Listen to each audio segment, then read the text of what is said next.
नमस्ते दोस्तों, मैं गनी मस्त। आज हम देखेंगे चावला हाउस सीजन 2। तो करते हैं लेट स्टार्ट। कहानी की शुरुआत भागम दौड़ी से होती है, जहां भाभी के पीछे तेवर जात का कुत्ता पड़ा होता है। जैसे ही वो कुत्ता भाभी को लिटा कर काटने वाला होता है, तब किसी की शोर से उस कुत्ते की आंख खुल जाती है और हम देखते हैं कि कुत्ते को भी सपने आते हैं। किस बात का शोर है ये देखने के लिए वह कुत्ता देवर बाहर जाता है और देखता है कि उसके दादी का देहांत हुआ है। यह दुख भरी खबर हवा की तरह मुंबई में रहने वाले उसके भाई के घर पहुंच जाती है कि मोहित की दादी गुजर गई। वैसे उस कुत्ते देवर का नाम है मोहित। वो इस चम्मक छल्लो का ममेरा देवर होता है। घर की कहानी में भी यह दुख भरी खबर सुनकर भैया और भाभी गाँव में आते हैं। गाँव में आते ही देवर भाभी को इशारे देने लगता है। घर में दुख भरा वातावरण होने के बावजूद भी देवर भाभी को इशारे देने लगता है। तब हम समझ जाते हैं कि भाभी तो देवर से पहले ही पटी हुई है। बाद में अपने पत्नी और भाई को एक साथ जल क्रीड़ा करते देख पति के मन में शक का सांप खड़ा होता है। वो उन दोनों की तरफ शक से देखने लगता है, लेकिन कुछ रिएक्ट नहीं करता। समय बीतता चला जाता है। उसके साथ ही नालायक देवर का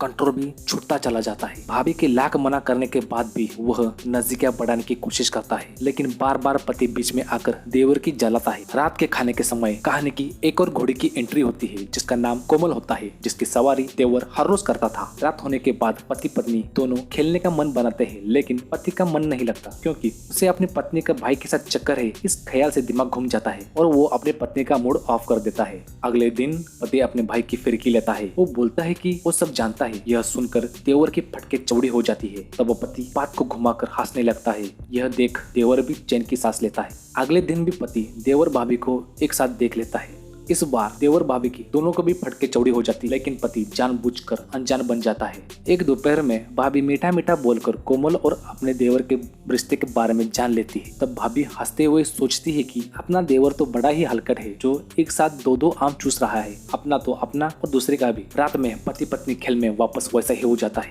पति अपने पत्नी का मूड ऑफ करता है। इस बार पत्नी गुस्सा करती है तो पति डबल गुस्सा करता है और वहाँ से निकल जाता है। अगले दिन तो हद ही पार हो जाती है। पति भाभी देवर को रेड हैंड मतलब रेड हैंड देख लेता है और उनको पकड़ने के बजाय ऐसी घटिया स्माइल देकर वहाँ से चला जाता है। रात में पत्नी के साथ वो वाला खेल खेलते वक्त पत्नी को बीच में छोड़कर पति देवर को बुला लेता है और खुद उनके सामने कुर्सी पर बैठकर उन दोनों को शुरू करने के लिए बोलता है। पहले तो ये बात सुनकर भाभी देवर चौंक जाते हैं। तब पति बोलता है कि नाटक मत करो, मुझे सब पता है, और गुस्से में आकर उन दोनों की सारी हरकतें बता देता है।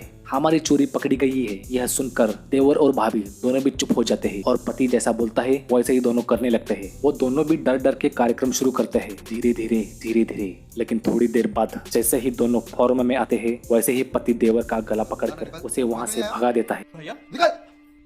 यह देखकर बहुत हंसी आती है। अपने पति की यह हरकत देख पत्नी को कुछ समझ नहीं आता। पति गुस्से में पत्नी के पास आता है। पत्नी के कुछ समझने से पहले ही वह उस पर टूट जाता है, मतलब वह उस पर टूट पड़ता है और बहुत दिनों का बच्चा अधूरा काम पूरा करता है। इसी के साथ ये कहानी खत्म हो जाती है। कहानी पसंद आई तो लाइक शेयर कमेंट कीजिए और जुड़े रहने के लिए चैनल को सब्सक्राइब कीजिए। तो मिलते हैं अगले वीडियो में, तब तक एंजॉय।